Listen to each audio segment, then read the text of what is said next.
All right, who's doing the intro this time? Oh, shit. Fuck it. I mean, coming to you live for episode 3, 4? Live? We live? I mean, not this week. Ish. Maybe. No cuts. No cuts. Coming to you with no cuts. Straight from the editing floor. So, what is this? Episode 3? Technically? 4? 4. Episode 4. Episode 1 will be on our Patreon if we ever get a Patreon. Look, this is like George Lucas, okay? Just call this episode 9, and we'll come back to you with the prequel for the original trilogy. Mm-hmm. So once we figure things out and we have a higher budget, we'll come back. We'll redo episode 1. More money, lights, cameras, and we'll put a lightsaber duel in the middle of it. Cut a Depending on the motherfucker Kickstarter. Depending on the Kickstarter rewards. To Kickstarter to hire Industrial Light and Sound to do a lightsaber battle. Oh man, I hope we get to that ludicrous level of success that we can just hire people to do stupid shit. Yeah, that would be amazing. It would be the best of all outcomes. Now, I don't want to get to like the level where we're just like randomly throwing $50,000 at our friends to do stupid shit, because that's stupid. Yeah, invest your money, or at the very least save it. Yeah, don't go spending money on bullshit things. Is what I'm saying. The economy's rough. So. Are you trying to say don't go chasing waterfalls? No. Stick to the rivers and the lakes that you're used to, sir. Oh, Jesus Christ. So anyways, welcome in, everyone. Once again, my name is Jay Spoon, Joshua Weatherspoon, coming at you live here. We are back inside of the Spoon game room. And then we are, of course, I'm flanked over on my side here by the fat fella himself, Matt Jones. This guy. We need to come up with a name for this office. The Spoonatorium. It's already up there. It already says it right there. Spoon game room. Boom. I mean, yeah, when you're streaming games and stuff, but the sign is always there. When you're podcasting, I'm changing the name for the podcast. Or yeah. I think this should be called the Spoonatorium. We'll see. Comment below what you think we should name this room. First one that isn't bullshit, we'll go with. Maybe. Anyways, so yeah, we are on to another week, on to another episode. Hell of a week. So, I mean, even in and just to touch on it real softly, the real life atmosphere of the 3 charges that actually happened for once for a police officer that actually got convicted for not shooting. This one was placing a knee on someone and taking their life on an unarmed citizen. But hey, charges actually happened. Charges actually withheld in the court system, and they actually got convicted. So yeah, potential, from what I read, a potential up to 40 years in prison. Yeah. And although I guess there might be an issue with, I can't remember her name, but there was a congresswoman who made some comments about... Pelosi? No, not Pelosi. Yeah. I can't remember her name, but she had made some comments about if this verdict doesn't go the way that we want it to, be prepared. Oh, basically. Maxine? Yeah. Yeah. And I guess the judge said that could technically constitute a mistrial. I don't know how. No. But I don't think it will. Yeah. I don't, and then we're not gonna spend too much time on this, but I don't like the fact that the judge is the one that's doing the sentencing and not the jury. Judges usually do the sentencing. Well, it's up to the defense on who they've selected before the verdict came in, and they selected that the judge do the sentencing. So that means that the judge has the power to be able to say, well, we're going to give you minimum amount of time, or we're going to throw the book at you. Whereas, the jury can also be selected to say, you know what, we're convicting you guilty, and this is what we're saying that your sentence is going to be. I would not be surprised if they throw the book at him, considering that almost immediately the judge revoked bail, and I guess sentencing's in 8 weeks. Jesus. And so he revoked bail and was like, you're going to jail, and you're going to sit there until I decide what's going on. Yeah, which is a smart move, because... Smart move. Yeah. I mean, we'll see what happens with sentencing. But then also now we need to see what happens with the other case that happened, or excuse me, the other incident that happened during the trial in Minneapolis. God. So what the fuck is up with Minneapolis? Oh, I don't know.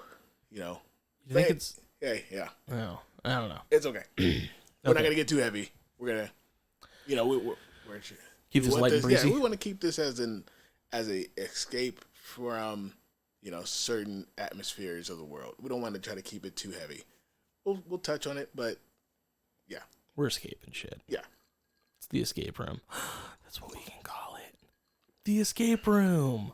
Jesus Christ. Serenity now. No? All right, fair enough. Fair enough. 3, 2, 1, 1, 2, 3. What the heck is wrong with me? Anyway. So we're going to do what we've done the last couple of weeks. We don't really have much on the docket that we said we were going to talk about.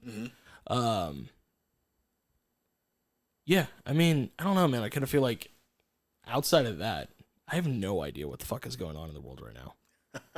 Other than apparently soccer in Europe just went crazy for like 48 hours, and now it's back to normal. Yeah, so I mean, I heard a little bit about it, but maybe you can take it over. But the world of FIFA as we know it is going to come to a extinction? No.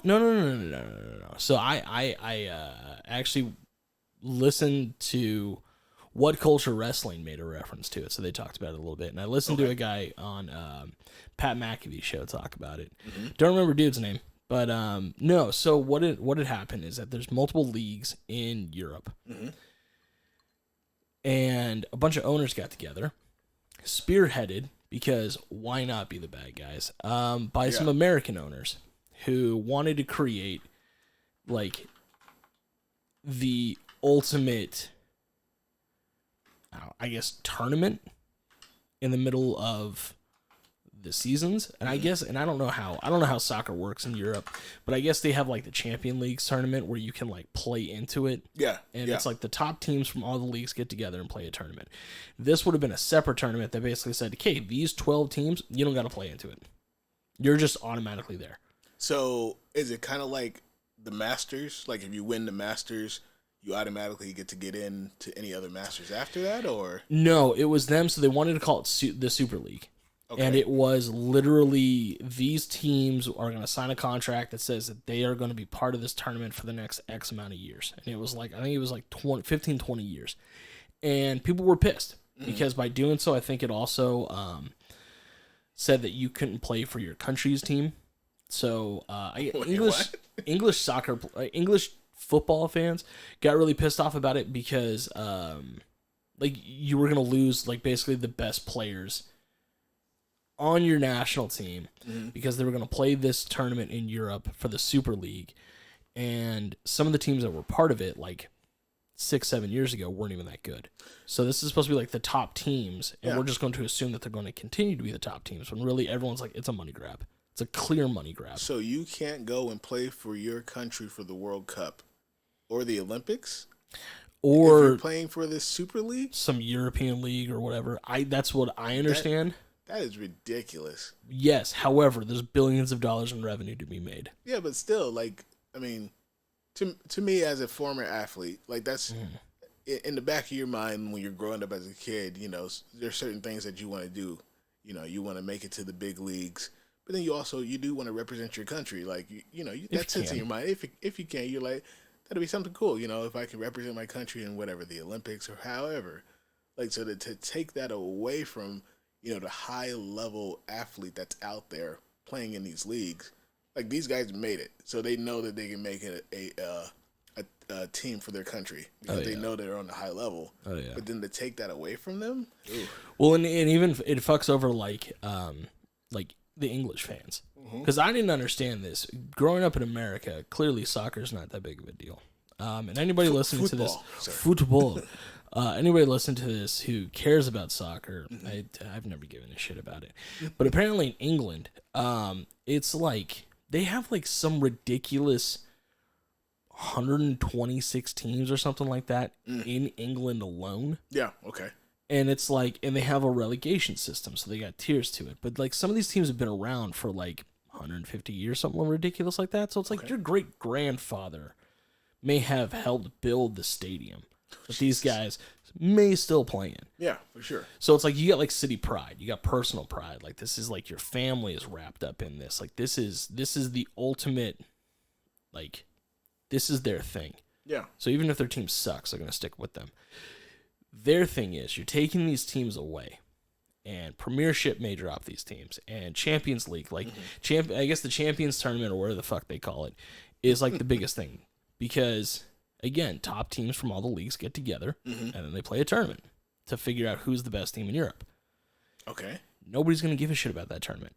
Yeah. Because Super League gets you more money. So you've had, like, it was Manchester United, Man City, Juventus, AC Milan, and a bunch of teams that are generally in the top tier of their league. Yeah. If they're not going to make it to, like, if Manchester United's like, we're not going to win the Premiership Championship this year. So I'm just going to pull everybody. I'm going to put in a bunch of scrubs. I'm going to save up for the Super League. They're going to do the American thing. All right? I'm going to sit my players so that they can make money on the big stage. And people got pissed. See, and then in my thing with the whole, European football situation is that their contracts are already super hard to understand. Oh, my God. Like, I don't understand how they do... Oh, we're gonna loan this player out, and it's like, wait, what? It's like, so I don't. And the dude on McAfee was saying that some of the lower tier teams, that's exactly how they make money. Yeah, like they're not good enough to make enough money on their own. So if they ever get like a star player, then they just loan them out to team after team after team and make a shit ton of money, so that these other scrubs can continue to play and the team doesn't die. Yeah. And it's like if you get this Super League with some of these guys already making shit tons of money, who the fuck wants to play for this little team in the beginning? Yeah. If this team that I know is going to be making billions of dollars, I can just jump on their shit. Yeah. So it pissed a bunch of people off. But, gonna be honest, I don't really care.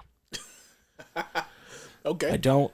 Fair enough. I don't. I mean, to me, I don't watch. I mean, even when like FIFA. Or the World Cup, and I say FIFA, but whatever. The World Cup or even like Olympic soccer was rabid. Like, we had a high school teacher who would literally stop class and put on the World Cup because he didn't care. Like, that was his thing. He wanted to watch it, and because of our timing and whatnot, he was not going to miss a match. It was going to be, if you had his class at that time, that was your class for the day. Yeah. You can show up and watch the World Cup, or you can not show up, just peek your head in the door, say hey, and then he'll see you later because he's watching the World Cup. As a 16-year-old, that's rad. I had coworkers for a long time that would just stop working in the middle of the day and take over a conference room and just have the game on. Yeah. And you're like, cool. Why can't the Super Bowl be played on a Wednesday afternoon so I can do the same thing? But I don't really care. Yeah. Not because I don't care about the sport or care about the leagues or whatever, but I don't really care because for me, I'm jaded. Like, welcome to the American way of sports. Yeah. Okay, like, I guess they have, like, profit sharing. They've got, you can loan players out, and eventually they can always come back. You can move up in relegation and move down, whatever. Like, it seems to be a fairly equitable situation for a lot of these teams. Yeah. Some of them, it kind of sucks, but it doesn't have to suck forever. Yeah. As a Sacramento King and a Detroit Lions fan, Jesus Christ, I couldn't give a shit about you thinking things are unfair. But it made me think. Draft soon. Motor City Dan Campbell, man. If anyone's gonna right the ship, it's him and Deuce Staley. God, I was watching something. I can't remember what I was watching. Oh my God, it was Bart Starr's like top 10 worst quarterback top 10 picks. Oh God. Oh my God, when he got to Detroit, who was Detroit's freaking pick that time? I can't remember that quarterback's name. Was it from early 2000s? Yeah. Joey Harrington. Yeah, so when he got to Joey Harrington, he was like, oh man, Joey Harrington, you're so bad, freaking Matt Millen must have got fired twice with you. Dude, he took out a billboard. I think I forget if it was in Times Square or if it was in Detroit, basically asking Detroit like, hey, I got you. Draft me. I remember seeing that. Like, I was new to the fandom. I was new to football in general. I saw Joey Harrington. I was like, fuck yeah. And then 2 years later, I was like, fuck no. What the fuck? And then, yeah, every year, like, this draft, it's got the greatest wide receivers ever in it. Man. Matt Millen. Yeah, and then you find always the Roy Williams every time. Dude, 3 years Roy Williams was not a bad receiver. Roy Williams was not a bad receiver. He was just on a clearly terrible team. And he was the only weapon until Calvin Johnson came around. Although I think he may have... he didn't play with Nate Burleson.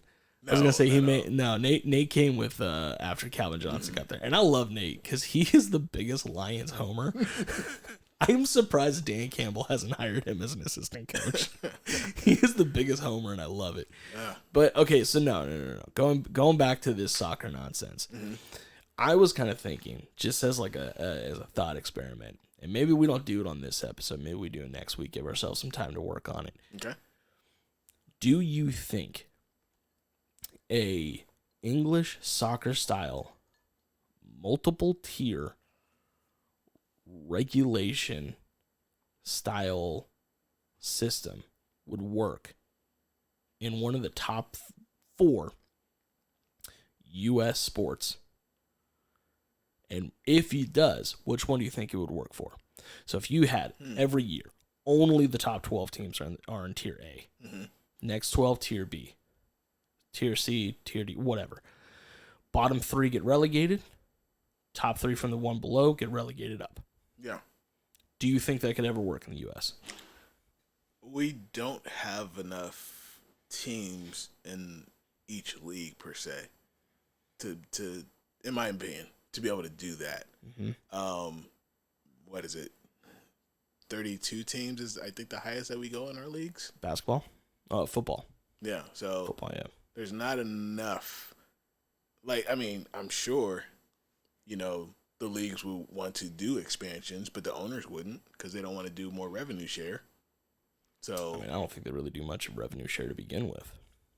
Yeah, no, I take NBA that does. back. Maloofs were that was how they kept the team going. Yeah, NBA does revenue share because it's too many small markets. Yeah. I know baseball also has the luxury cap. Mm-hmm. You can spend whatever you want, but if you go above a certain amount, then you have to pay out in taxes. Yeah. So just how the A's continue to pay players. So I don't.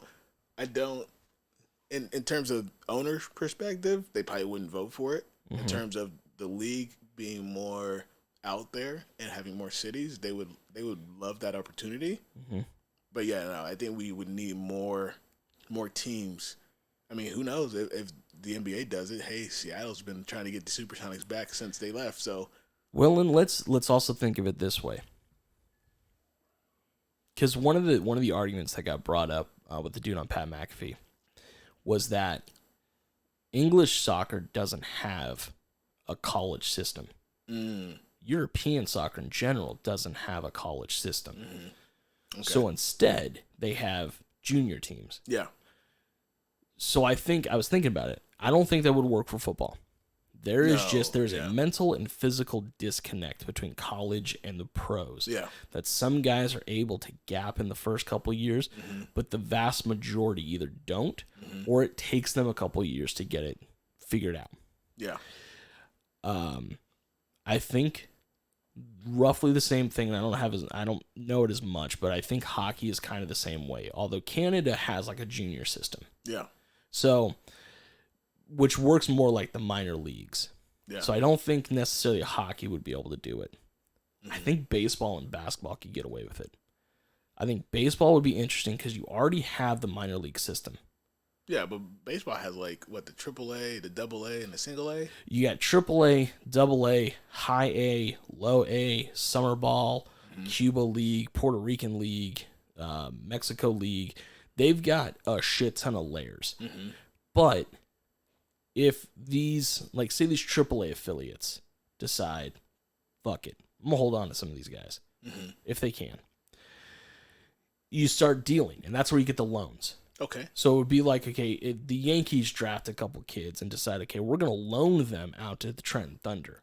Yeah. Trenton Thunder Or I guess it would have to be the other way around. But regardless, Trenton Thunder may have an opportunity to get up into that A League. Mm-hmm. Now, you'd have to shrink the teams, because I think right now it's 32 in the major leagues.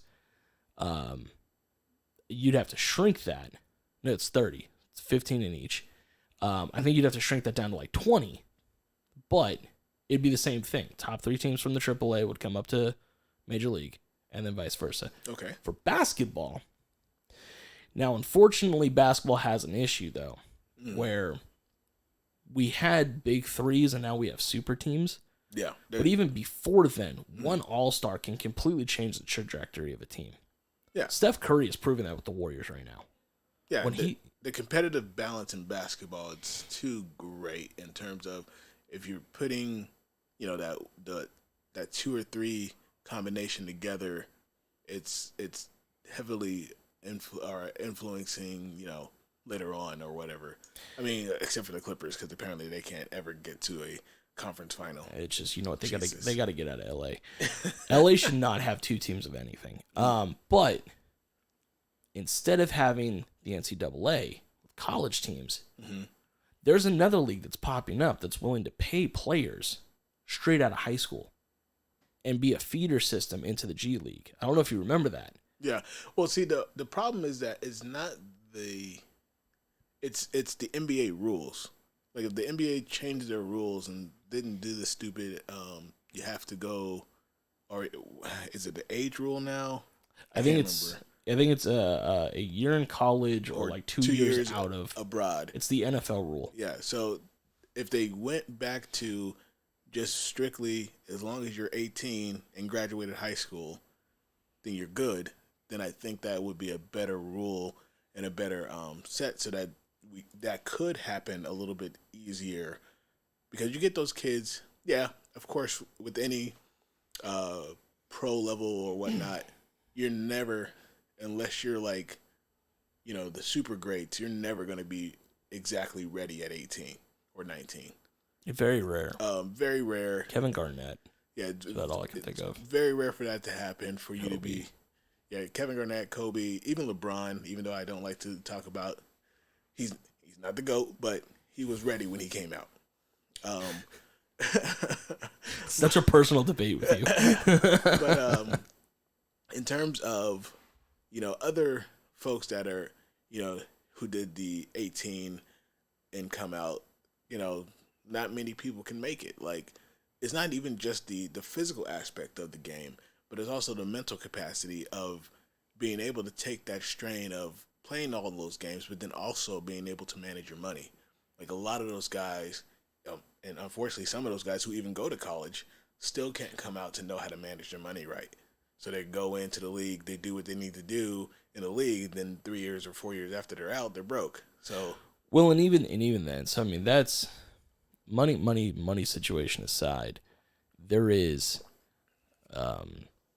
in my opinion, when you top tier basketball players are probably the best athletes in the world, because you're playing a contact sport that penalizes you for contacting with the goal of putting a rubber bouncy ball inside of a tiny hoop that's barely designed to let it fit.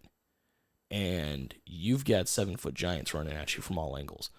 Like, you have to have incredible body control. You have to have the mind for the game. You have to have the fortitude to handle the game as it's coming at you. Yeah. Now, here's the thing that I think would be fun, though, if there was a relegation system to this, though. You have these kids. It'd be like G League, a mix of veterans and young kids together. Now, that team, though, say, let's just take the Stockton Kings, for example. If they decide that they want to come after the Sacramento Kings spot, and hold on to some players, get good, move up, you can. Now, top heaviness aside with the league and these super teams aside, that would be kind of fun. And that would light a fire, I think, under a lot of small market teams' asses. And I'm going to use the Kings as an example in this. Now, I think Vivek wants to win. I think Vivek is a little misguided on how he goes about that. But before him, the Maloofs clearly did not give a shit. No, 2004 rolled around and they stopped trying. Yeah, no, the Blues just wanted their money. And they got their money. How can we get money? If we move the team to Vegas, can we get more money? Exactly. The All-Star game, the one time it's come to Sacramento, got moved to Vegas. Mm-hmm. And it was such utter bullshit. But those are owners that would have been kicked out of the league much sooner because you let a team die off simply because it didn't fit your budgetary situation. Mm. Whether or not the Kings would have been able to bring themselves back up, who knows? But it would be an interesting situation. You also, and also I think if limiting the field from 32 to 20, and then have a 20-team playoff, I think would be even better. But I also think they should be doing that now.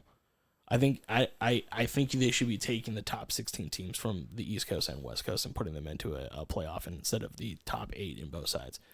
Because as the Kings stand right now, who have dropped 10 out of the last 11 games, if I remember correctly, a few days ago, before breaking that 9-game losing streak, they still would have been a half game ahead of the 8th place team in the East. Okay. They would have been the 8th seed had playoffs started last week in the middle of a 9-game losing streak. Well, so what you're saying is that the East is soft. Anyways. I said what I said. Wow. When all the Hornets need is LaMelo Ball, the East is soft. I mean, isn't LaMelo better than Lamar? I think the entire family is better than Lamar. I mean, LiAngelo's never even going to make the league, and he's better than Lamar. But remember, Lamar could take Michael Jordan one-on-one. I mean, I don't think... Anyways. It's a personal situation, which brings me to my next question.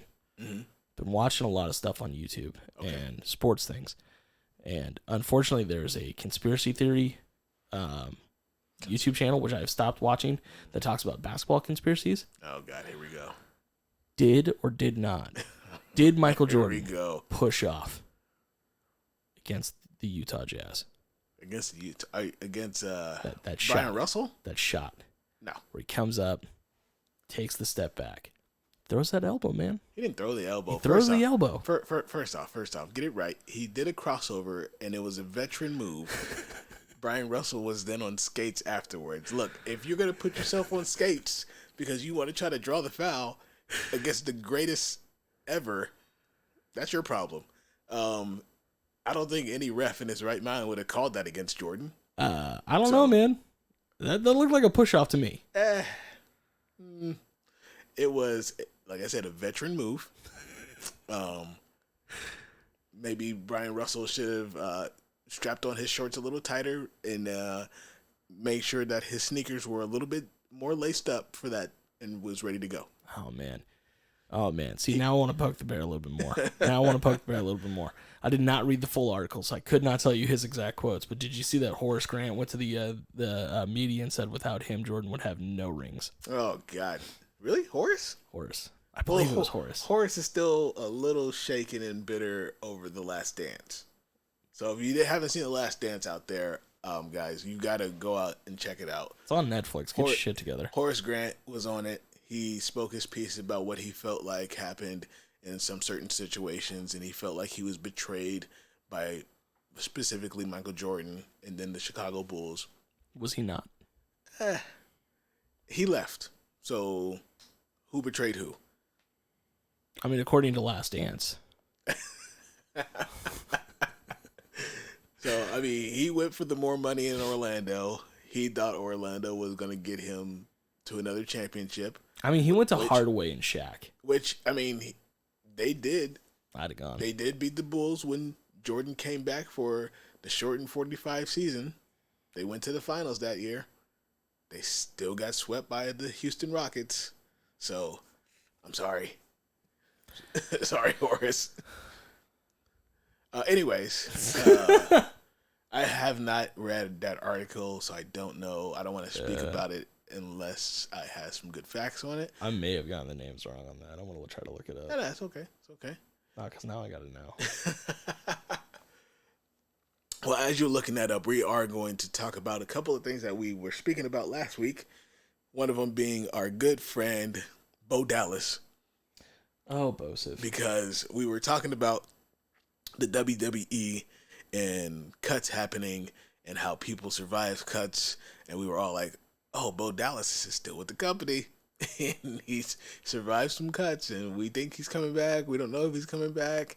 And then all of a sudden, WWE did their cuts last week, and the list, if you haven't heard it, is Billy Kay, Mickie James, Chelsea Green, Tucker, Kalisto, which was already cut before this, Wesley Blake, Samoa Joe, which was surprising, Bo Dallas, which I saw coming, Peyton Royce, which is surprising but kind of not, and Mojo Rawley, which was kind of surprising because of his ties to Gronk. But, I mean, they weren't really using him anyways. I mean, so just going down the list, Mickie James, Chelsea Green, Tucker, kind of Kalisto, Wesley Blake, Bo Dallas, and Mojo Rawley weren't being used on TV. Samoa Joe was in a commentator capacity, and Billy Kay and Peyton Royce were stupidly split up so that they can give Peyton Royce a singles push, of which Billy Kay was getting attention the weeks leading up to WrestleMania. Yeah. So, yeah, I don't understand that one. How you split up a tag team like the Iconics, who, for, you know, like him or not, I wasn't really that much of a fan of them, but they were still a great tag team. Like, you needed tag teams in that division, right? Mm-hmm. And then you split them up so that you can get a singles push, and then you ended up putting them back in separate tag teams. So it didn't make any sense. Separate failed tag teams. Yeah, I don't know, man. At this point, it's all speculation. Apparently, if there were some people that were released on this list, one in particular, no one will name names, but Uncle Dave Meltzer has stated that somebody was complaining backstage that they weren't on the WrestleMania card, and they were part of the release. Like, they were a last minute, like, fuck them, they're a complainer, they gotta go. And Mojo? I don't know who it would be. Oh, okay. Why would it be Mojo? I mean, he hasn't been on TV since 2 WrestleManias ago. Yeah, but he hosted last year. He hosted with Gronk. That's kind of a good point. So you would think, did he host? He did host last year. He hosted That's last right. year with Gronk. That's right. So I don't know. But Mojo makes sense. Although maybe it doesn't. Like, I've never seen him in a character that I liked. Yeah, no, I mean, I guess he was okay in NXT, but he kind of floundered when he got up to the main roster. Like, him and Hype Bros was okay, and then they destroyed Hype Bros. So Cardona got released. Yeah, so, I mean, yeah. Mickie James, I saw coming. Come on. Mickie James she's a legend. She's a Hall of Famer. They're not going to, if they don't have to pay Hall of Famers, they're going to keep you on your Legends contract somehow, or like they did to Kurt Angle when they released him. It's like, hey, Kurt, we got to let you out of this contract, but you can come back whenever you want. See, I don't think she was on a Legends contract. I think she was on a legit superstar contract. Yeah, but she's not really wrestling anymore. No, I know. And she got injured, and then they just had nothing for her. Yeah, Samoa Joe was the one that surprises me because he got injured again doing one of their commercial tapings, and then he literally sat in a thunderstorm at WrestleMania for them in a poncho, and then they cut him the next day. Apparently, that injury never actually happened. Really? Yeah, somebody tweeted him, and it was something like to the effect, because it was like he lacerated his spleen or something like that, and they were like, no, I thought it was a head injury. I thought that's why he was on commentary. Because the concussion. Yeah, he had another concussion, and they were like, well, because they had got him on like some sort of spleen injury a while back, and he like somebody on Twitter was just like, hey, my thought is that injury never took place, and he like basically confirmed it, like, no, which is some other bullshit, because it sounds like WWE's medical is fucking with people, because you had the Charlotte thing thrown into that, and now you got this coming out there. Like, how many other people were injured? Those are legit. Those were legit. I mean, I hate to say it, but I mean, it's gonna give CM Punk more merit in that scope, in that space. Like, yeah, he came out and saying that, you know, medical team misdiagnosed him for a bunch of things, and that's why he ended up leaving, because he didn't, you know, can't trust him. He didn't feel healthy. He didn't feel safe. Yeah. So now other folks are, coming out saying that the medical team is doing things that are kind of not the best. Being shady, man. So being shady. Like, I don't know if it's, and I hate to say it, I don't know if it's still Vince. It can't be. I don't want to say it's Triple H because NXT doesn't have these problems, and he's running NXT for what they tell us in the public. Triple H is the one that's running NXT, right? I've heard McMahon is taking more of an active role. The dirt sheets are saying that McMahon is approving and disapproving storylines now, which is probably why Undisputed Era got broken up. Probably, because that's a McMahon move. Stupid. why keep something together that's working? But anyways, why keep a good thing? So when he was doing the whole XFL, trying to bring it back and get it better and get it going, he was fully letting Triple H run the show on NXT because he didn't have the time. He was also letting Heyman and he was letting Heyman and Bischoff run SmackDown and Raw. Yeah, and then when now that he's sold XFL to The Rock, and The Rock's trying to get that back up, we'll see how that goes. But good luck. Yeah, I mean, no, it had a good comeback. Like, I felt it was a better product than it was when it first came out. Like, it wasn't so gimmicky. You didn't have, all the stupid things that they did before. It felt like a good product to at least give people who are trying to get back in the league another chance. Yeah, no, the few games that I watched, they were fun. They were heavily lopsided and not towards the teams that I would have expected. Because all the profiles were the ex superstar college athletes and the ex NFL players, and those are the teams that seem to not do anything. Look, it was better than the Arena Football League. I'll put it there.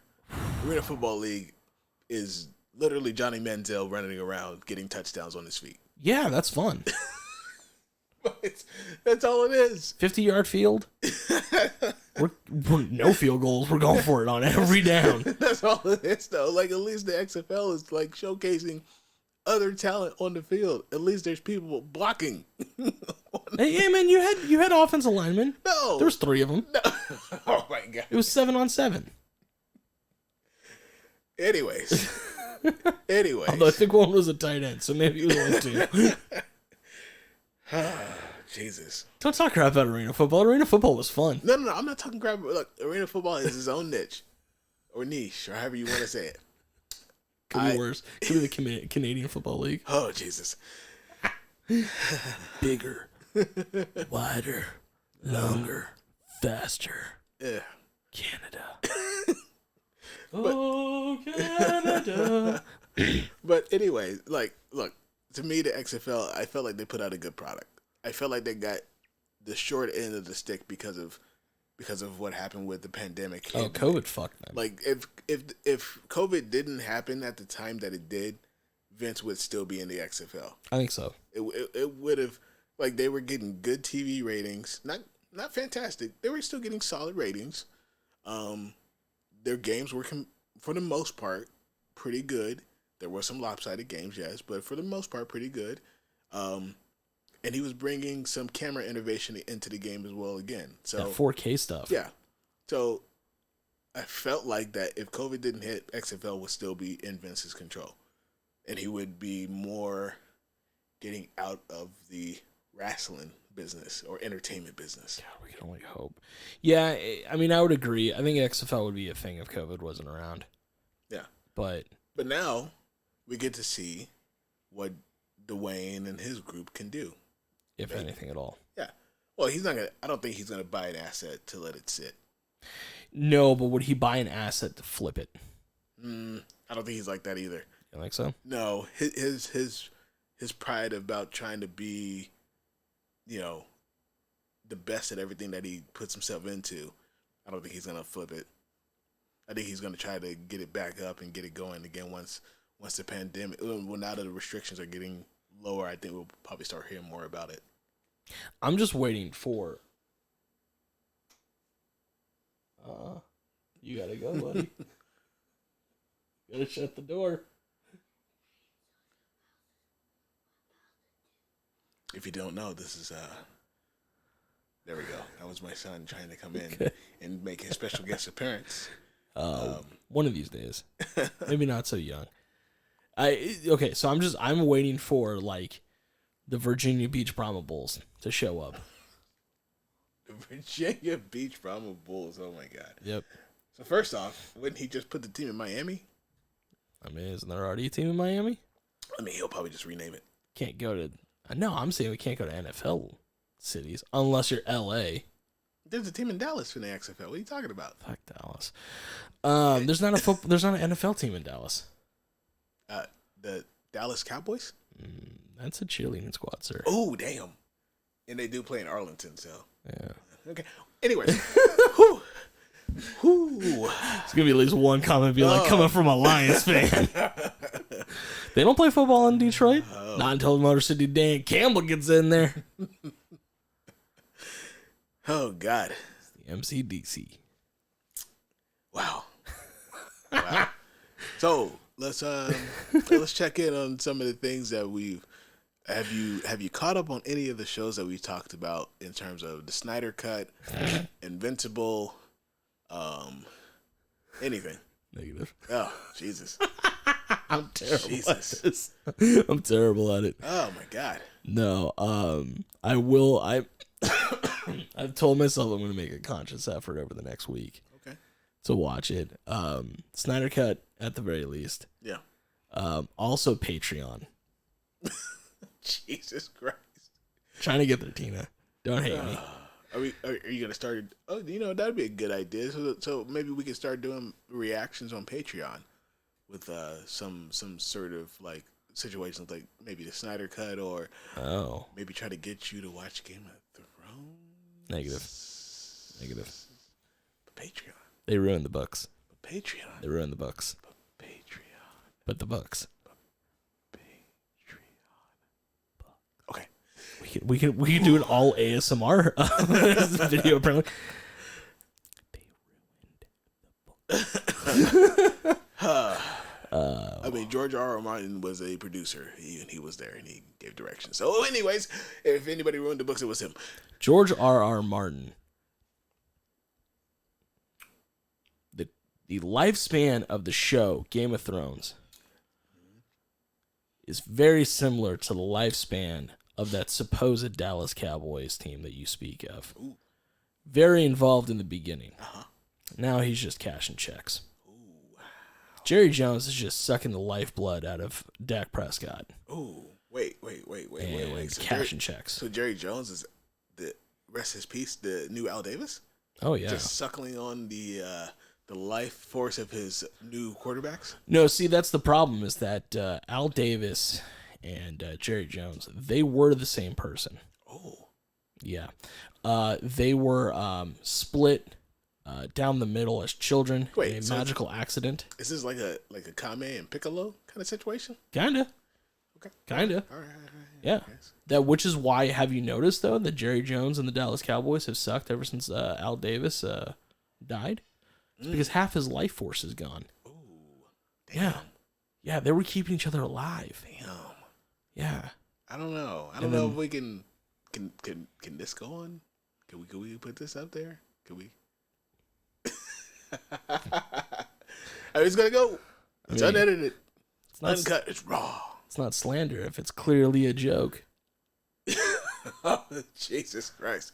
I've seen WandaVision.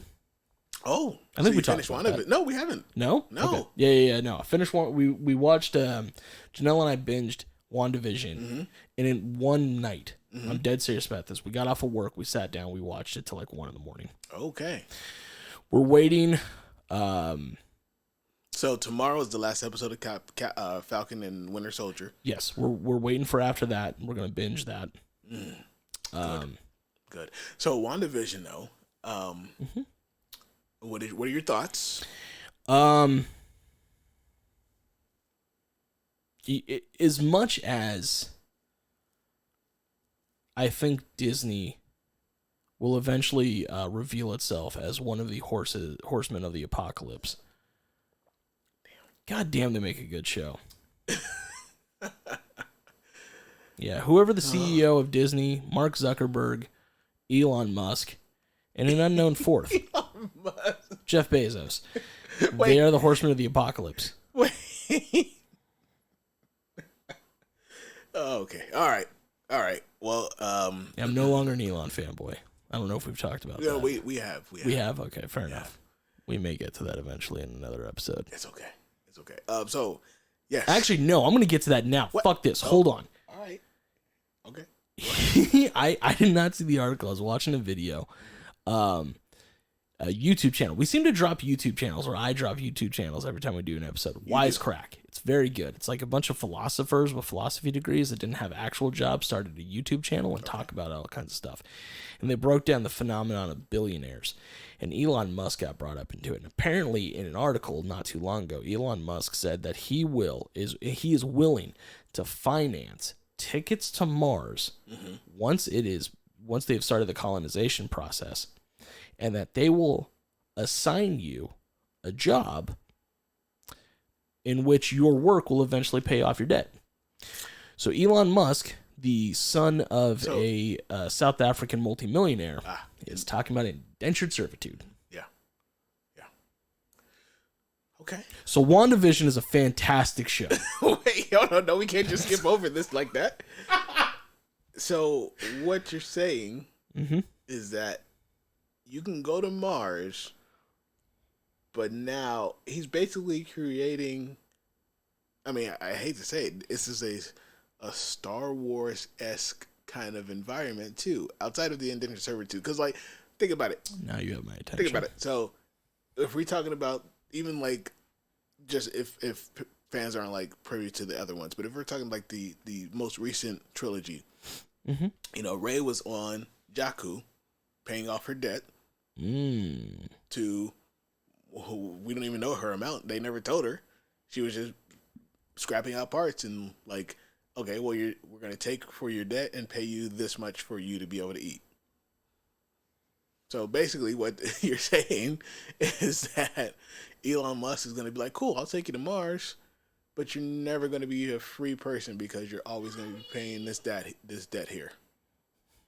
Yeah, it's not to get too real, but there are companies in India that basically hire somebody off the street to make handmade bricks, and these bricks apparently are beautiful and amazing and work very well and are sold fairly cheap, but are also very sought after because they're legit handmade bricks. Okay, so they take a person and they say, "Hey, come work for me.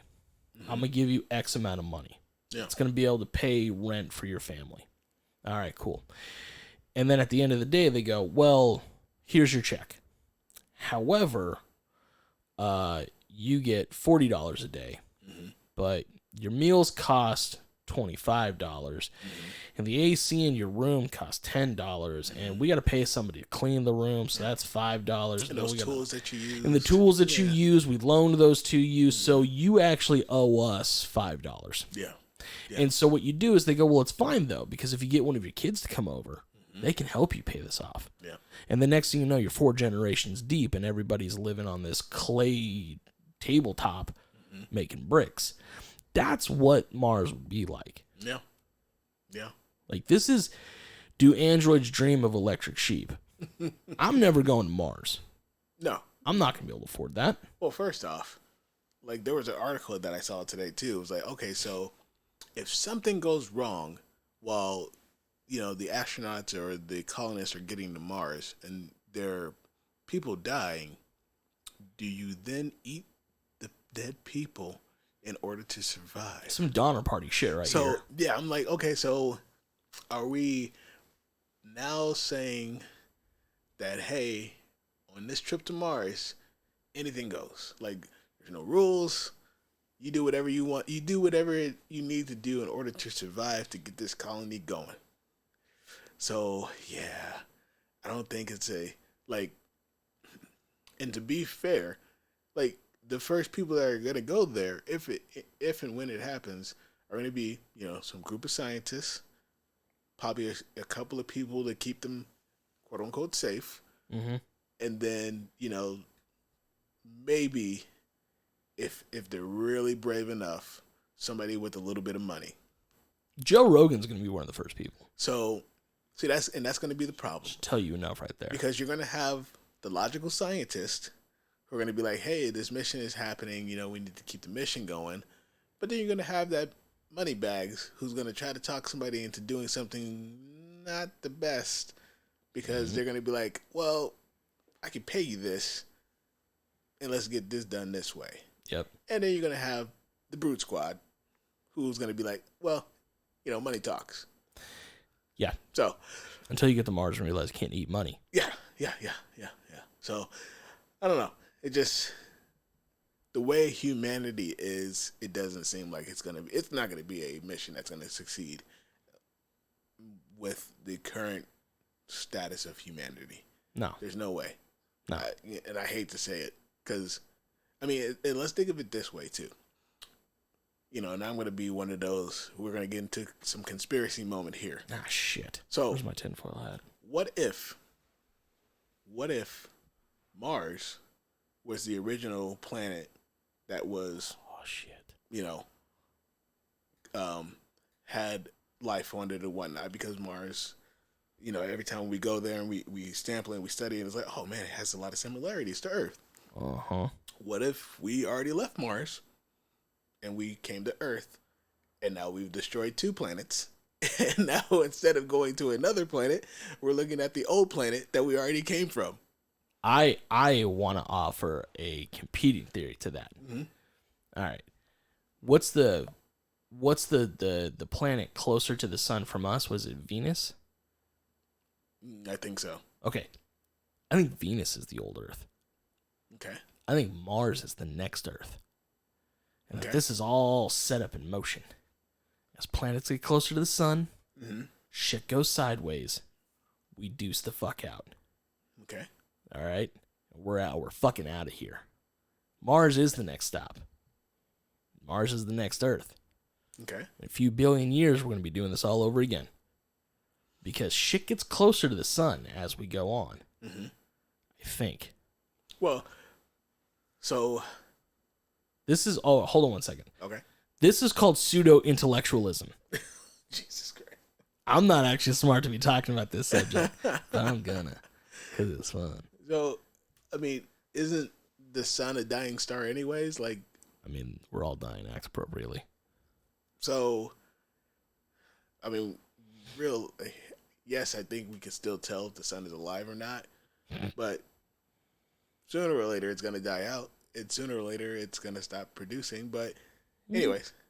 It turns into what one of 2 dwarves. It either expands to a point where it's going to destroy the entire solar system, or it's going to shrink to the point where it can't give off enough heat to actually let things live. One of the 2. Yeah. Again, pseudo-intellectualism. So in the comments there, what do you feel? Do you feel like we've come from Mars before, or we're going to Mars for the first time? I mean, I feel like that in terms of, you know, who knows? Maybe like I said, maybe we've already been there. Stargate real? Maybe we're just going back by mistake because, you know, whoever was the first people to come here had a terrible time colonizing, which we're going to have again going back to Mars, and then all of a sudden they lost the information on what we needed to tell us, hey, we already came from this planet. Don't go back. I love listening to scientists talk about like the science behind terraforming. They're like, we can't even control our own fucking weather. What makes you think we can terraform a planet? Yeah. Like we're destroying this atmosphere. What makes you think we're gonna do well without one? We're gonna suddenly get there and be compassionate? Yeah. No. You know, don't drive your car. All of you companies putting out billions and trillions and quadrillions of particles that are destroying the atmosphere, please don't do that. Yeah. Oh wait, you have to turn a profit. My bad. Yeah, if we really wanted to save the human race, we would just stop polluting. Oh my god, yeah. Oh my god, yeah. We hold people accountable for their polluting. Yeah, but I mean, I'm not saying you. Money talks. I'm saying that fucking quadrillionaire, fucking Saudi princes who are just burning shit, or fucking Nestle. Apparently, Nestle is like one of the biggest fucking gross polluters in the world. I mean, they still are water. They do. We're hashtag anti-Nestle. Well, not their chocolate. Chocolate's good and I'm fat. Oh, but they're bottled water. Really? You bottled water? You gonna own the wind next, Nestle? Oh God! Okay, now we're really going out the deep end. Here we go. All right. I feel like this episode's been kind of all over the place, and it's been a little fun. I'm not gonna lie. We started off very serious, and now we're getting to The Colors of the Wind. Which, by the way, fuck that movie. Not because of Pocahontas, but because, come on, man, John Smith and the fucking, I'll say it, fucking us white boys, we fucked that tribe up, and you're gonna tell me that there's a fucking love story in there? Yeah. Oh, anyway, WandaVision. WandaVision. So yes, no, it was a great storytelling. I like the way that they did it. It was something different. It didn't just take the whole MCU scape as it always is. They tried to do something different. And they did. I was hoping, and I'm pretty sure she kiboshed it, but I was hoping the way that they were doing their whole intros, going through the decades, you know, with I Dream of Jeannie, Bewitched, and then they got to the 90s and they did Malcolm in the Middle. Yeah. And I was like, oh man, they should have did Full House, but you knew for a fact that Elizabeth Olsen was like, don't you dare put that show on my show. Well, and I don't think it was necessarily that she put the kibosh to it, unless you read something where she said she did. No, I didn't read anything. I didn't, but I'm pretty sure she was probably just like, no, I don't.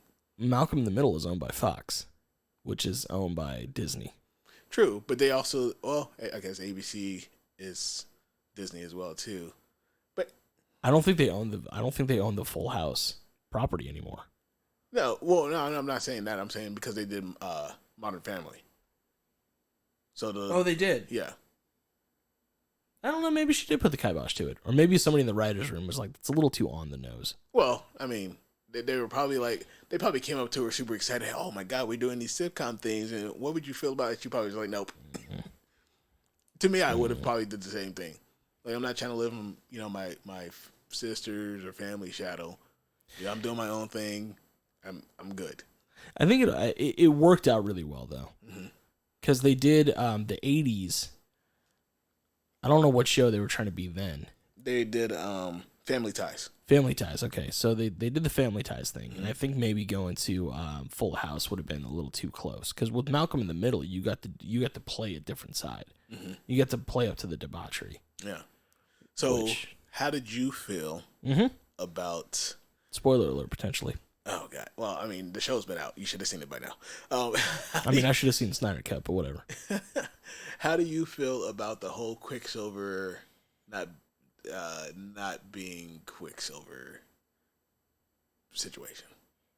I thought that whole situation was hilarious. Okay. It does not bother me. Okay. I think it would have been really cool had that actually been Quicksilver and whatever. But I think they played it well because his character was in there from day one. So to show him and then have the little side glances of people being like, and like her being like, why does he look different?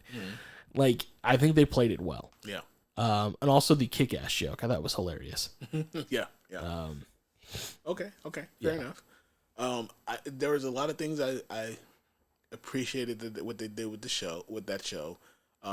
They finally gave Wanda the credibility and power on where she needs to be. Oh yeah. I want to see what's going to happen in Doctor Strange with her. But also as well too.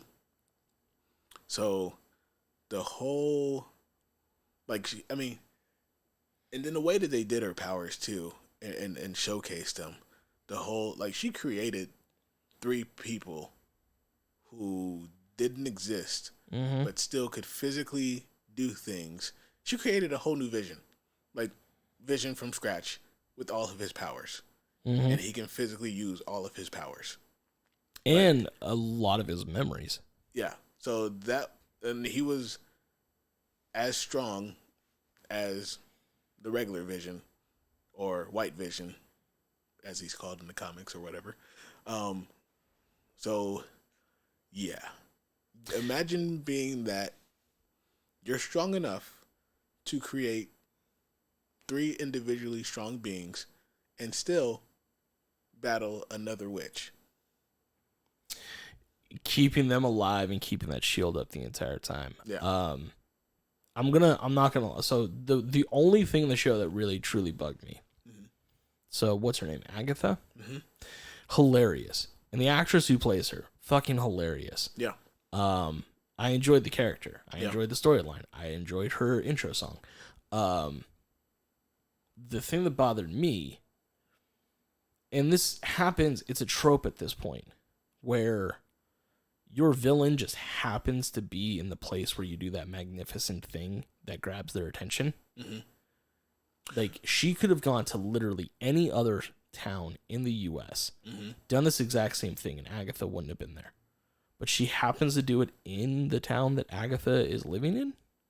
That's not that feels off. Like, that feels like it's a little too like it's a little too on the nose for me. Okay. Like, so, but that's the only thing that bothered me about the show. So, okay, because I gotta go back and either rewatch or think about this. Now, was Agatha there, or did Agatha show up because she saw or felt that magic? Now, remember, I do have a very shitty memory. Yeah. What I remember is that Agatha was in that town. So when she goes to the plot, mm-hmm. Goes to her plot, mm-hmm. and creates everything. Yeah. Agatha is already there. Okay. And she's already living in that house with what's his nuts up in the attic. Okay. Fair enough. Yeah. Okay, I can see that. But so in the comic retrospect, mm-hmm. like Agatha's supposed to be Scarlet Witch's mentor. So like I did appreciate the spin that they did on it here, instead of her, being her mentor per se, mm-hmm. which she could come back still and be, because she left her alive. So maybe she would need her help with what's going to happen in Doctor Strange, which I'm pretty sure she might. But really looking forward to that. But instead of her being a straight mentor, she helped unlock more of her powers because of being her adversary, I guess. So there was some give and take. Look.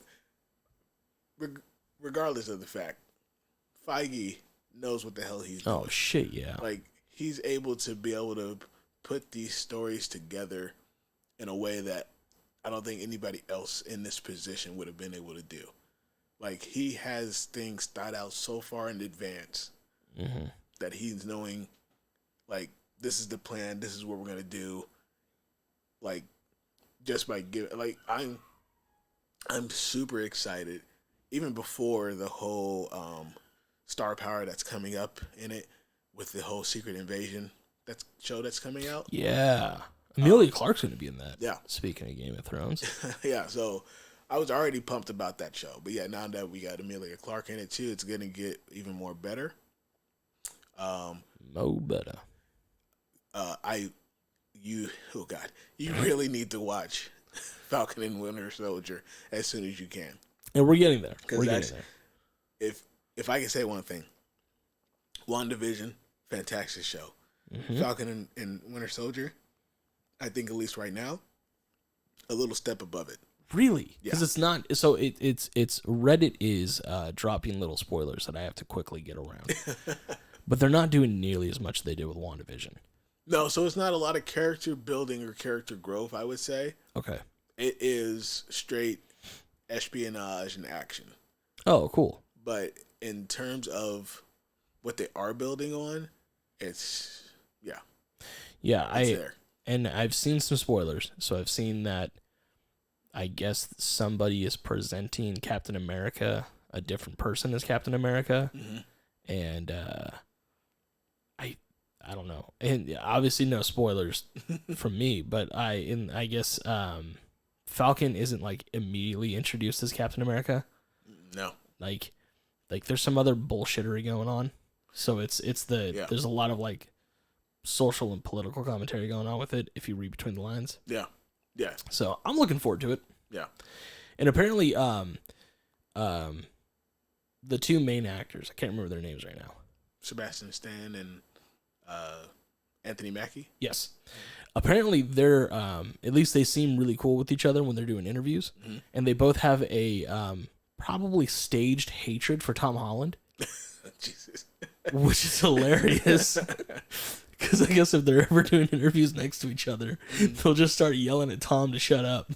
Like, you're too loud. You don't know how to do interviews. But no, I'm looking forward to that. Looking forward to the next episode of Mighty Ducks Game Changers. I haven't started that yet. Oh, that's good. But yeah, I will soon. Well, see, the problem is that once after Falcon and Winter Soldier is over, I think Loki starts. So it's like back to back to back. Like they're keeping, like, even though they're not dropping movies, they're like keeping shows running. Yeah. Like, they're getting it done. Because they know they can't be dropping movies right now. Mulan lost money.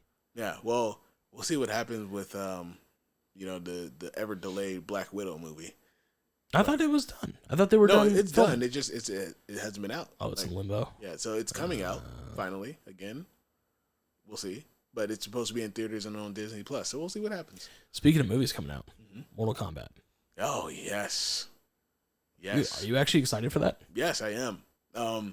As a Sub-Zero fan and the main of Sub-Zero, when I play the game, when that first trailer hit and he came out and he freaking took Jax's arms, I was like, bravo. Bravo. Like, let's do it. Let's get it done. It didn't look super campy. It looked like it's going to be a little bit more raw. I love the fact. Now, see, I haven't played like some of the newer Mortal Kombat, and a lot of people were like, "Oh no, they've done that before." When they did the whole sliced Scorpion up and then froze his blood thing. They're like, "Oh, that's from one of the newer games." I'm like, to me, as a person who hasn't played the newer games, I haven't seen it, so it was super dope. But I guess if you played the games, you've seen it before. But whatever, it was super dope to me. Like, feeling Sub-Zero being a little bit more ruthless, I guess. Which it always was weird to me, even as a kid, when the movie came. Both 3 movies? 2 movies. 2 movies. Before. How campy they were. Super campy, and then Sub-Zero was trying to be the anti-hero, the good guy. He's like, that's not you, bro. No, and it's I don't know, man. And the whole shit of it, just like looking back on it, it's peak 90s movies. Mm-hmm. It's super campy. Like Street Fighter being campy, looking back on it, kind of makes a little sense. It's Capcom.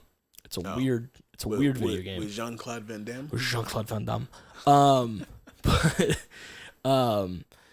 But no, Mortal Kombat's always been like that shit that you had to hide from your parents when you were younger because it was super gory. Yeah. Like, I want that. Yeah.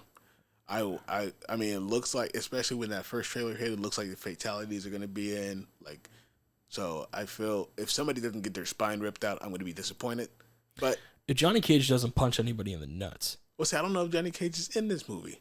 Like, at least from what I've seen from the first, like, I only watched that one teaser trailer, and that's it. I stopped. I don't like to watch trailers, but I watched the unrated one when it first came out. Yeah, but I haven't looked at IMDb. I haven't looked at anything else. I don't think Johnny Cage is in this movie. I think the protagonist that they have in this is supposed to be a replacement to Johnny Cage, but who knows? I see. And that's the one thing that may bug me is that everybody knew Liu Kang is the main character. Yeah. That's your protagonist right there. Yeah. All right. You got to have Liu Kang. You got a Sonya Blade, Raiden, Sub-Zero, Scorpion. You have to have the originals. Yeah. Scorpion, Johnny Cage. Yeah. Goro, if he's in there or not, I would love it to happen, but I'm fine. And whether or not you go with, Shao Kahn or Shang Tsung, either one of them is fine with me. Yeah. I think Jax is a good, interesting character to throw in there. I think the cyborgs would be interesting. See, that's where I think that the second Mortal Kombat movie went wrong, because they tried to do too much with like all the other ninjas and the cyborgs. It's like no, stop it. It was a money grab. Like it was a money grab. Like if you don't even explain those other clans and just throw them in there, then it doesn't make any sense. The thing that didn't make sense to me in the second one was Jax pulling off his cybernetic arms. And be like, I could do this by myself. Like, nah, dude, your whole thing is that you got metal arms. Yeah, well, yeah, they're not something that you can pull off. Those are your arms now. Like, bro, you lost your arms. Like, yeah, it's not just shields. So yeah, Yeah, so in terms of that retrospect, like how are you feeling about the whole remake reboot situation? Like, because I mean, now we have a Mortal Kombat that seems to be like it's going to be better than the originals. We've had other reboots and other remakes that have come out or are coming out. So how are you feeling about Hollywood's, I guess, rehash of things? And I'll take it one step after Mortal Kombat because the new Halloween movie. There's another Halloween coming out? Yeah, well, the one before this new one, I felt like was a great. It wasn't even a rehash or a remake though. I think it was a retelling of the future because Jamie Lee Curtis is in it again. Not Jamie Lee Curtis, no. Yeah, right. I think so. Not a big fan of the movies. I really don't know. Anyway, but it felt like it was a more raw and back to the roots of a horror flick type deal for me. Like other films that are trying to be remade like Nightmare on Elm Street when they remade that one. Mm-hmm. I didn't like it. Like, to me, you never knew who the freaking protagonist was because everybody kept dying. Like, wait a minute, hang on. Like, well, Nightmare on Elm Street, you're supposed to have at least one main person make it to the end and battle Freddy. Like, everybody who you thought was the main person got killed every time. We were just sitting there, it's like, okay, so this is the main person. No, they just died. Okay, so this is no, they just died. So this is okay, fuck it. I don't know who it is anymore. Having not seen that movie, I would make the argument that that's probably the point of it. Your main star is Freddy at that point. Like, true. People aren't coming to see somebody beat Freddy. Yeah. They're coming to see Freddy tear shit up. No, yeah, and I understand that. I just don't understand, like, how do you get the story out of Freddy if he keeps killing everybody before somebody goes, oh, somebody is hunting us in our nightmares. Like, you can't get the story out if you don't make it out of your dreams. I mean, there's an argument to be made that people already know his background. So you already know he's haunting them in their dreams. Yes, the parents who killed him. Oh, that's a good one. Maybe I should watch that. I mean, in general, with like remakes and reboots, it depends on the genre. Mm-hmm. I think when you're talking like a Mortal Kombat or Power Rangers, or if they ever redo Street Fighter, mm-hmm. I think what they need to keep in mind is the core audience that is going to be excited to watch that mm-hmm. aren't a bunch of 12-year-old kids. Yeah. They're a bunch of 30 and 40-year-old adults. Okay. So if you make the movie to appeal to the original audience mm-hmm. and update it to our age, I'm fine with it. Okay. I'm going to go on a limb, though, and say that the last Power Rangers movie I actually enjoyed. I did, too. Yeah. That's my guilty pleasure. I own that movie as well, too, because I felt like it was a fantastic movie. Like, yeah. And it didn't insult me. Mm-hmm. And I felt like it didn't insult the age group that they were aiming it at. They were trying to make this a young adult teenage thing, mm-hmm. which is fine. But I would also love to see that rated R adult content version that keeps getting teased on YouTube. See, back before when Saban still owned that property, it was never going to happen. Never. Hasbro has it now, so you never know. Maybe in their world of trying to create a connected universe, they make something like that, but it would have to be like some sort of like G.I. Joe versus Power Rangers versus, I don't know. Fuck, could you imagine a G.I. Joe movie right now? They're making another one. Fucking hell. And everybody's going to be disappointed, or at least all of the old fans are going to be disappointed because they're showing us Snake Eyes unmasked. Fuck that. Snake Eyes doesn't have a face. Yeah. Snake Eyes never takes off his mask. Anyways, so that's another example of how you ruin a franchise even before it gets off the ground. There's two things you can do to ruin a franchise, a beloved franchise. Mm-hmm. And that's one, show somebody who's never been shown before. Yeah. And two, give the property over to Michael Bay. Oh, come on. Michael Bay? Like, Michael Bay made, like, look, okay. So he gets a lot of gripe about those Transformer movies. Because they were terrible. Nah. It was giant fucking robots fighting giant fucking robots. That's all you needed. No, we barely got giant fucking robots fighting giant fucking robots. What we got is giant lens flares and Megan What's-Her-Nuts being like housed in front of us to be like, hey, look at my tits. Like, yes, she's hot. Yes, I want to look at her tits. But I also want to see giant fucking robots fight each other. All right? Okay.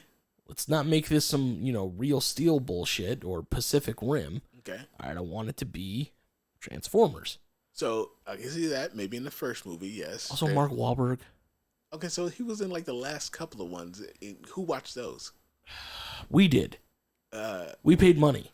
Maybe for one, not for both. I didn't see I still haven't seen the most last two Transformers movies being. I haven't seen Bumblebee.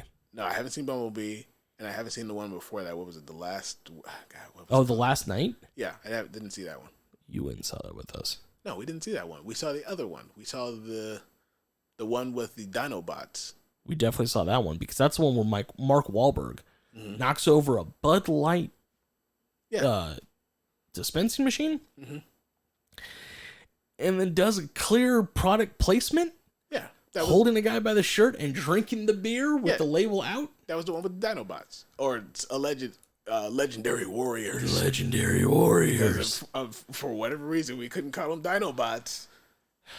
God damn it, we couldn't get a me Grimlock for one time? No. No, they ruined it all. Look. I just want edgy movies. So if we're going to do reboots and redo movies, okay, cool. Yeah. Let's redo and reboot Transformers. Let's do the Beast Wars story arc. Let's get the arc out here. Let's do that. But see, I don't know, man. I think Beast Wars you would end up having an issue with. You have no humans in that. There's no humans in Beast Wars. It's just all robots. No. But that's also when you boil it down, is a fairly complex storyline that requires a knowledge of the running Transformer storyline. Okay, so it's yes, but also as well too, because of the fact that it introduces new groups. Like, you don't even have to have, like, you can do a 3-part trilogy and do the Golden Disc in the beginning and end it on them finding the Ark at the end of the first one, or going to look for the Ark at the end of the first one. Second one, they get to the Ark, and then you see Optimus. And then the third one would be the end of the trilogy, however you want to wrap it up. So it could be done. I don't think it's enough movies. You don't think it's enough movies? I think you're looking at a limited series at that point. 8 episodes, hour apiece. I mean, then you're just redoing the show and not doing a movie. That's what I want. No. You can't redo Beast Wars. Yeah, just make it a live action with a shit ton of CG, better CG, and instead of having 22 minute episodes, give me 8 almost hour episodes, and then let's go through the whole storyline. See, I would accept that. I don't know. Movie trilogy nonsense, and also damn well Michael Bay will be like, let me get in there, let me throw some lens flares. What? Megan Fox. We'll have a picture of her. Oh my god. So much hate for Megan Fox. But it's not a hate for Megan Fox. Okay, so if we do if we can get a movie without Michael Bay. Jesus. Yeah, but who would you have directed? I don't know. Get Del Toro. What's he doing recently? Del Toro? Yeah. I mean, he's gonna turn into Pacific Rim. The first Pacific Rim is a gem and a classic. What was that? I mean, it's an okay movie. Oh, okay. All right, we're done here. So is that just it? like Is that how we end it? On that controversy. That's how we ended the last one, right? Talking about the Kings. You were talking crap about the Kings. I'm talking crap about Del Toro and Pacific Rim. Jesus. It's an okay movie. It's okay. Wasn't he supposed to get... What movie was he supposed to direct when they gave him Pacific Rim as like a consolation prize? The Hobbit. That's right. He was supposed to do The Hobbit. And then Peter Jackson was like, well, I could turn it into 3 movies on your 120-page book. Peter Jackson didn't fuck that up. Added characters that didn't need to be there. Release the film with unfinished CG. I mean... Do you remember that? Yeah. So... For those that are unaware, go back and watch the third Hobbit. And there's a scene where the trolls or whatever the fuck they are in barrels floating down the river. The CG is unfinished. It's unfinished. That is unacceptable. Peter Jackson, you dick. First, you made me sit through here we go. 14 weeks of Lord of the Rings.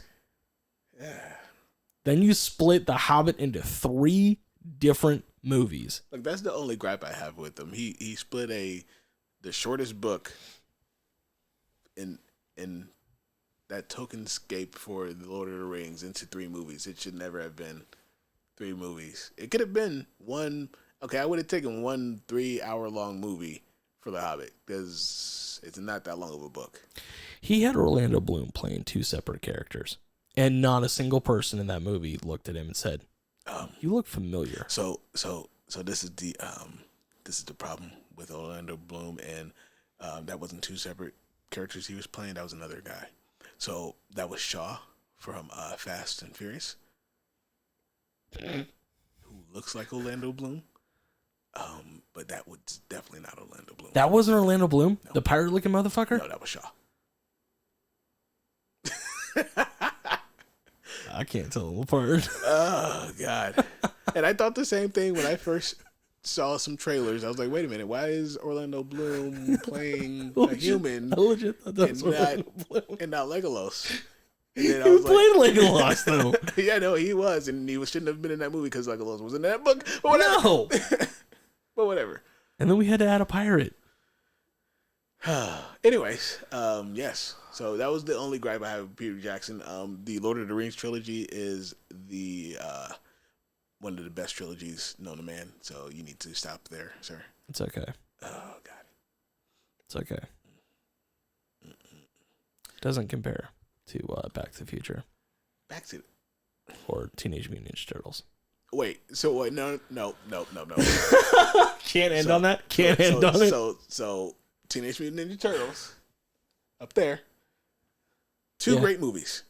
3 great movies. Fuck off. that third one is a tragedy and a travesty known to man. The third one's great. First off, they changed the faces, all of it. It's garbage. Time traveling? Get the fuck out of here. No. Yes. No. Samurai Turtles? No. I won't even. No. That movie does not exist. It tarnishes the legacy of the Turtles.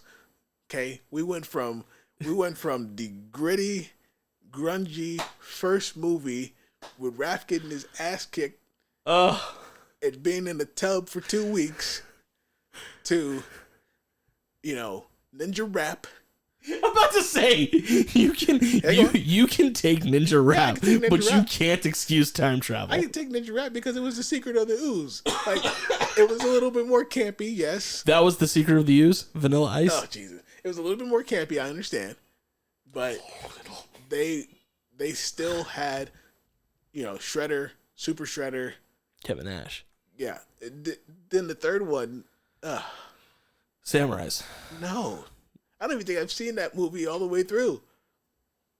How could you comment? I can, because I've seen enough to make me turn it off. Like, such a good movie.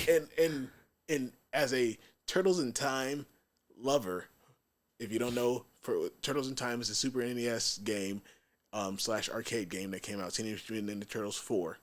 That was by far one of my favorite Turtles game. And I love that game. They do time travel in that. I do not like. Do they fight samurais? No, I do not like. Because they already did it.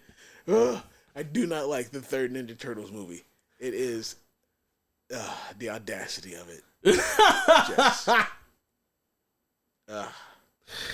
Oh, it's such a good movie. No, it's not. It's such a good trilogy. No. Those Back movies. to the Future, I will give you because I'll watch that trilogy any day of the week. Mm-hmm. But I cannot watch.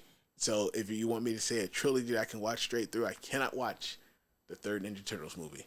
It is not a trilogy I can straight watch. First two, all day long.